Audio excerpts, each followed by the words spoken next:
Hello students, now as we have already talked about land resources and soil resources, I guess it's time to learn about water resources, right?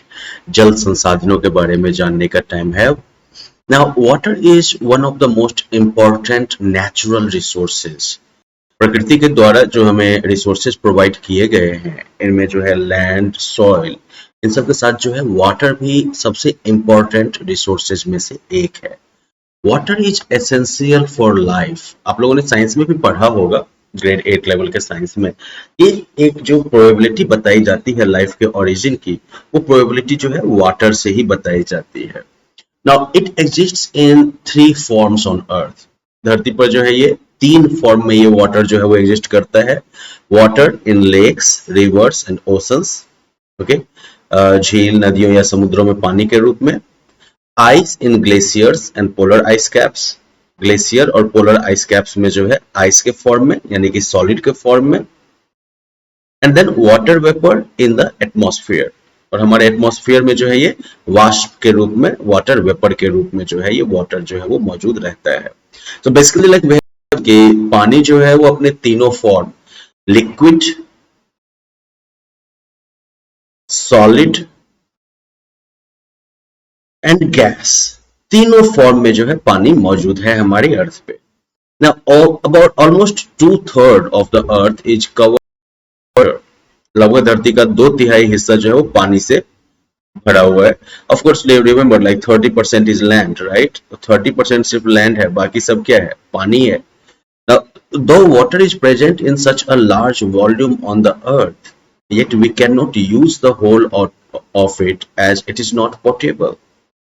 यद्यपि पानी जो है वो इतनी ज्यादा मात्रा में धरती पर मौजूद है, लेकिन फिर भी जो है हम इस सब का यूज नहीं कर सकते, क्योंकि ये जो है पीने लायक नहीं है, पोर्टेबल नहीं है.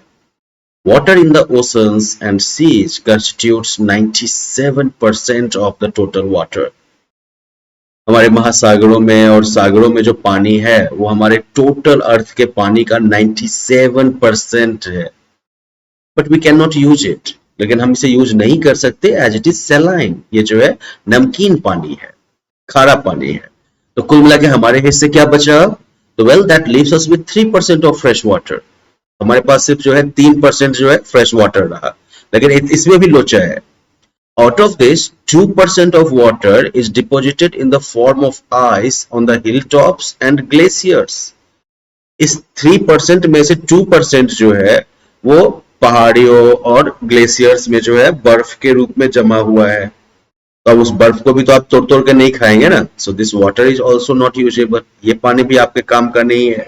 तो अल्टीमेटली आपके पास क्या बचा? Well, what is left to us is only 1% of water. Total water का सिर्फ 1% जो है वो हमारे काम के लिए बचा है, which we can use for drinking, domestic use, irrigation, power generation, industries and other purposes. इसका यूज हम लोग जो है पीने में, घरेलू काम में, खेत की सिंचाई में, बिजली वगैरह बनाने में, इंडस्ट्रीज में और दूसरे पर्पसेस में कर सकते हैं. यहाँ एक बात आप जान लीजिए कि एक्चुअली जो ये ओशन या सीज का जो ये सैलाइन वाटर है, इसका भी यूज जो है अब ड्रिंकिंग पर्पसेस के लिए या फिर डिफरेंट यूजेस में किया जाने लगा है. इसके लिए जो है एक प्रोसेस यूज होता है. This process is called water desalination. Okay, water desalination. Okay, तो water desalination के प्रोसेस के थ्रू जो है बेसिकली अब समुद्र वगैरह के खारे पानी को भी यूज में लाया जाता है. You can search about water desalination online as well. Now rain is the main source of fresh water. तो ये जो पूरा फ्रेश वाटर आप देख रहे हैं 3%, इसमें कि बर्फ के रूप में भी जमा हुआ है ना. तो रेन, बारिश जो है वो इस फ्रेश वाटर का मेन सोर्स है. Rivers, canals, lakes and ponds in the form of surface water and ground water are the sources of fresh water on earth. Okay, तो नदियां, नहर, झील, तालाब, ये सब सरफेस वाटर के रूप हो गए. और इसके अलावा ग्राउंड वाटर जो होता है, जमीन के नीचे का पानी, तो ये सब मिलकर जो है अर्थ पर फ्रेश वाटर के सप्लाई के तौर पर काम करते हैं. Now remember, like only about 10% of the water consumed worldwide is used for domestic purposes. दुनिया भर में जितना पानी का यूज होता है सिर्फ उसका 10% जो है वो घर में यूज होता है। Agriculture takes up 70%। खेती जो है एग्रीकल्चरल एक्टिविटी वो 70% तक जो है वाटर कंज्यूम करता है। And industry consumes 20% of the total fresh water on the earth. और इंडस्ट्री जो है वो टोटल 20% फ्रेश वाटर जो है उसको खत्म करते हैं।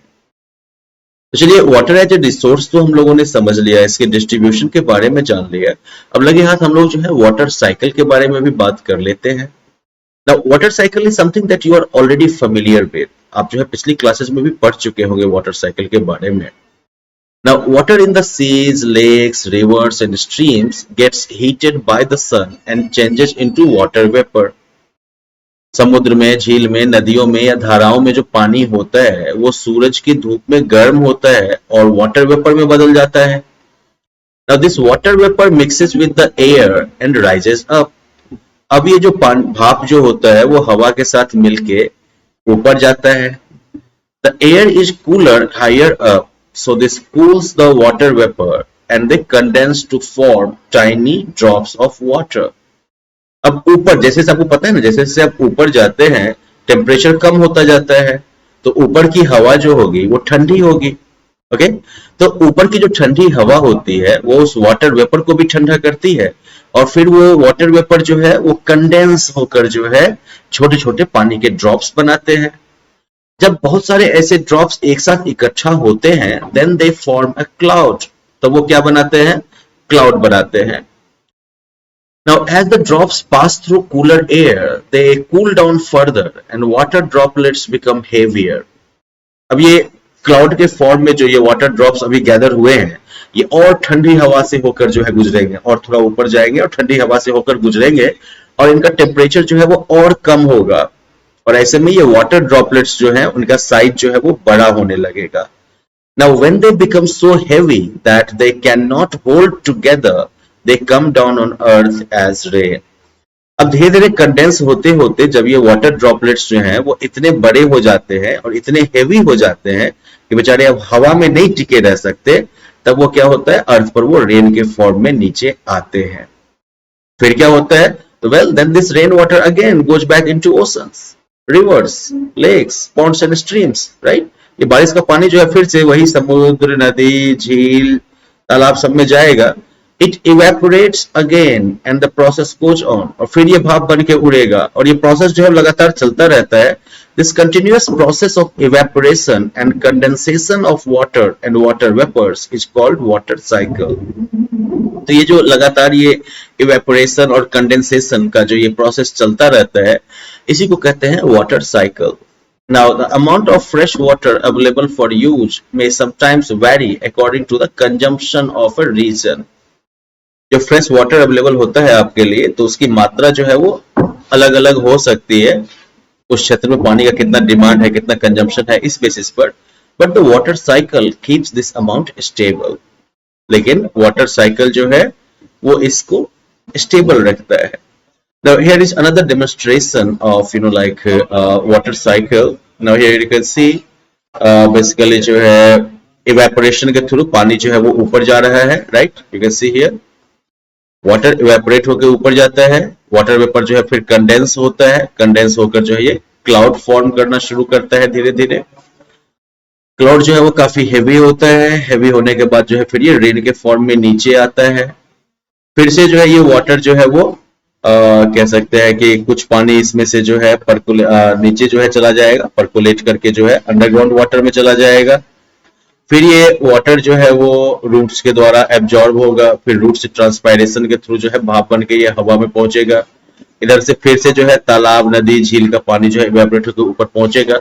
And this is how this whole water cycle it keeps going on, right? So well students, we have understood water as a resource and water cycle. Now in the next session we will talk about distribution of water and particularly distribution of water in India. So let's meet for the next lesson. Bye bye.